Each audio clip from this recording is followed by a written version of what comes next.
So stop one for the day is going to the Challenger 7 Memorial because it's right by NASA, and my husband and I were talking about it a couple weeks ago when we went to Brazos Bend State Park, and we saw the signs for the memorial and we were like, we should go, but we discovered it was a lot further from Brazos Bend than we thought it was. So here I am going to NASA, and I'm stopping at the Challenger 7 Memorial. The 35th anniversary was this year. It happened when I was in first grade. I very clearly remember it happening just because I was homesick with the flu, as kids sometimes are. And I was still home. It was a pretty bad case of the flu, and I was still home when they had the memorial service. And I remember my mom watching and crying during the memorial service on television. We all have those moments that were big historical moments that stick out to us. And the Challenger explosion was one of mine. And it was a pretty big one. So Memorial Park, the Challenger 7 Memorial Park, has pretty decent running and walking trails here. There's a pond over on the other side, and I'm going to walk over there in just a moment. But this is the memorial, and it was commissioned in 1986, so it's been here for quite a while. But anyway, here we are. I'll switch it over so you guys can see the actual memorial. This is the park, and this is the whole park here, and then this is the memorial.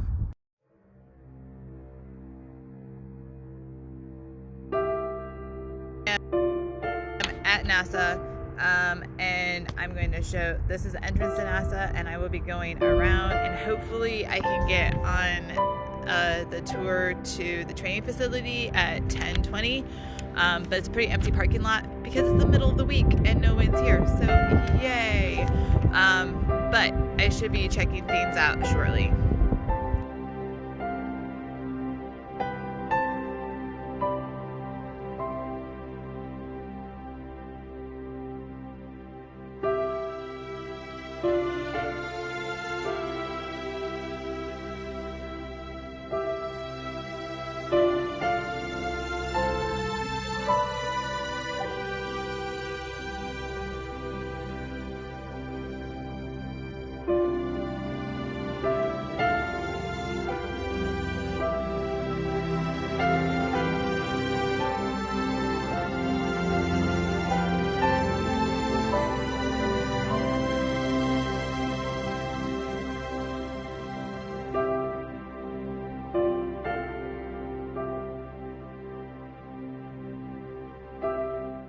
Here I am at Rocket Park, and this is the Saturn V.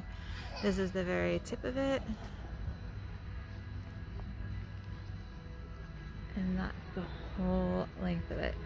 This rocket, when all put together, is actually, according to our tour guide, taller than the Empire State Building. It is huge. It is hard to believe how big this thing is.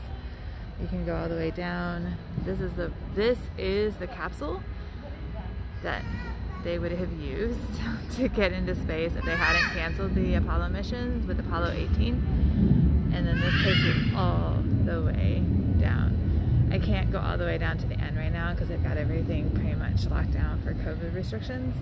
But that just shows you how incredibly long and tall and just how crazy this thing is.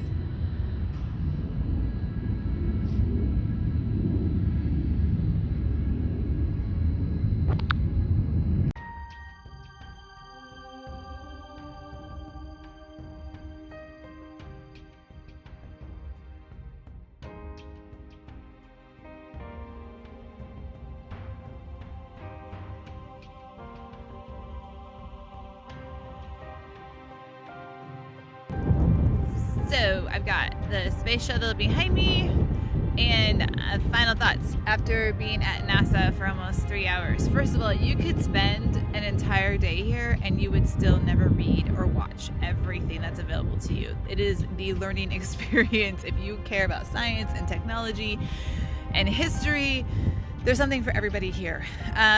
But I managed to still be able to see nearly all the exhibits.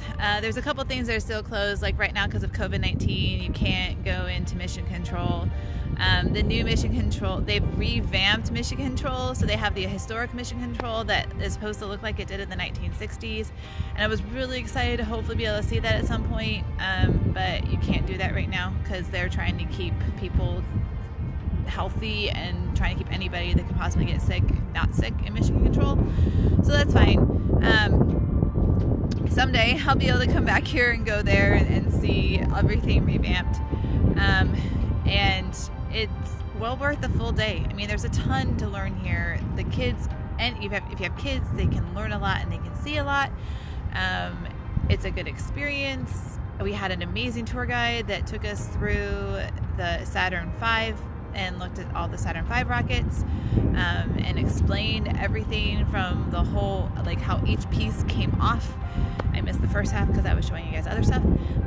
But anyway, it was a good trip and it's a good place to go, and the sunshine is out and it is a gorgeous day, and it is hard to believe that a week ago we were freezing literally in my house as we were hoping that the power wouldn't go out for too long. So gorgeous day in Houston, Texas. This is the way February is supposed to be. And now I'm going to try to find the Astronaut Neighborhood where many of the astronauts lived during the 1960s and 70s when they were down here working and learning at the training center that I took pictures of earlier. So anyway, I'll see you guys on the other side. Bye.